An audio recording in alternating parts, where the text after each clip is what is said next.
Okay, I would like to tell you about the parallel axis theorem. I'm not going to derive this theorem for you. You can get the derivation out of your book. It's pretty straightforward. I am going to show you how to use this parallel axis theorem, how it applies to problems out of your book.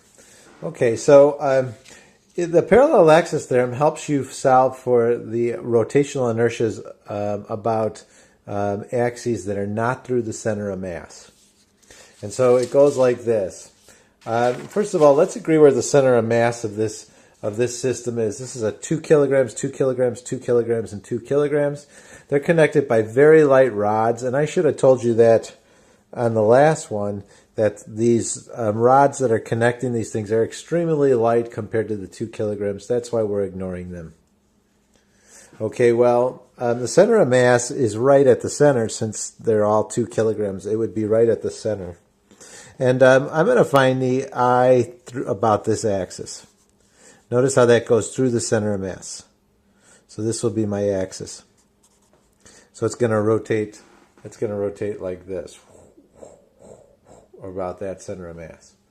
All right. Well, then just let's find it. I is equal to 2 kilograms times. Oh, I should tell you that this is 2 meters across. And it's 3 meters down. So that would be 2 kilograms times, it's 1 meter from the edge, squared, plus 2 kilograms times 1 meter from the edge, squared, plus 2 kilograms times 1 meter from the edge, squared, plus, ran out of space here, 2 kilograms times 1 meter from the edge squared, from the axis squared. Okay, so when you add all those up, I think you get 8. I equals 8 kilograms meters squared. Okay, well, here's the thing. The parallel axis theorem says if you want to find the I about an axis that's not through the center of mass but is parallel to that axis, it's got to be parallel to this axis, and you know what I is for this axis, then you just use this equation. I parallel through an axis, I through an axis that's parallel to the center of mass is equal to I through the center of mass plus the total mass of the thing that's going to rotate about that axis times the distance between the two axes squared. Okay, so this is the total mass, and this is the distance between the two axes squared. So let's find the I through this axis. See how they're parallel to each other? Okay, well, if I already know the I through the center of mass, then the I through the other one will equal the I through the center of mass plus an additional term, the total mass of the object, so it'd be 8 kilograms, times how far the two axes are apart squared.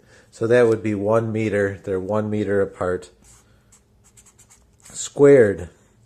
And so that gets me 16 kilograms meters per second. Or excuse me, that gives me 16 kilograms meters squared. So that's the I about this axis. It's a greater I, a greater rotational inertia. Hey, we didn't need the rotational inertia. We didn't need the parallel axis theorem to get this. We could have just used the regular equation. Let's do that just to see that we'll get 16. So if I would have used just the regular equation for this, let me turn off my phone. If I would have used just the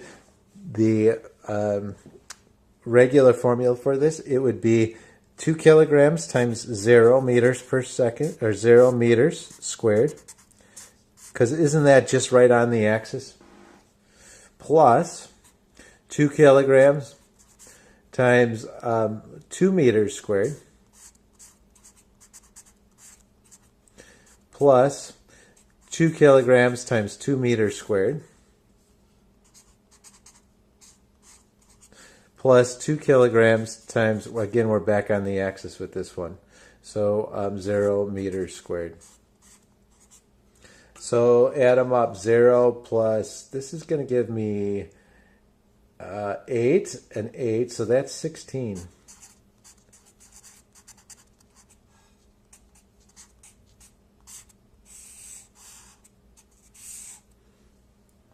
Let me just say one other thing that we're assuming. We're not only assuming these rods are light, but we're assuming that these are pretty much point particles. If this were a big giant sphere like I've drawn them, they do have rotational inertia about this axis, but we're assuming that these are little point particles that have a lot of mass. Yeah, that's definitely an assumption we're making. Okay, so you might not be very impressed with this parallel axis theorem because we didn't even need it to do this. In fact, this might be simpler than the actual theorem, doing it this way. So I understand what you mean. So let me show you when this is very handy. Okay, I for a hoop, if this is hollow, this is all air here, and you got this metal band, kind of like my wedding ring, you know, just a metal, just a hollow hoop. Well, the I is going to be just m, the mass of the hoop, times r squared, because all that mass is all at the edge. In fact, you can look in your table, in your book, on page 299, page 299, you can see that there's a bunch of, there's a table of rotational inertias. Let me dim the lights a little bit. See, this is a table of rotational inertias, and it just gives you the equations for these. We're going to actually calculate these, but you need to use calculus to calculate them, so we're going to postpone that for just a little bit more time. Okay, well, if you know the I for that, if you know the I for this is that, what if you wanted to know the I about this axis? So the I about this, if this is the axis rotating here, and we put let's say we hung a hula hoop on a nail in the garage, so it actually went around this axis. It actually went around that axis. What is the rotational inertia about that axis? Well, no problem. I'll use I parallel is equal to I through the center of mass plus md squared. Now, these axes are parallel. They definitely are parallel. See them? Those are parallel. So that's going to be I through the center of mass, which is mr squared. Got that from the table.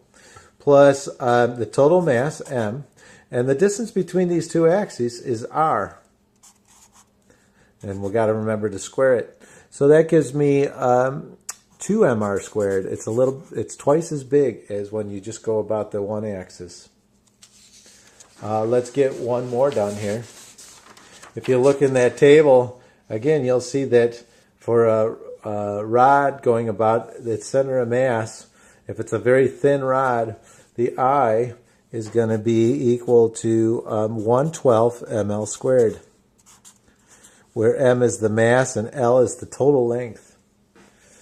Okay, well, what if I wanted to know the I about this axis? See how those are parallel? Well, that I about this far axis would be the I through the center of mass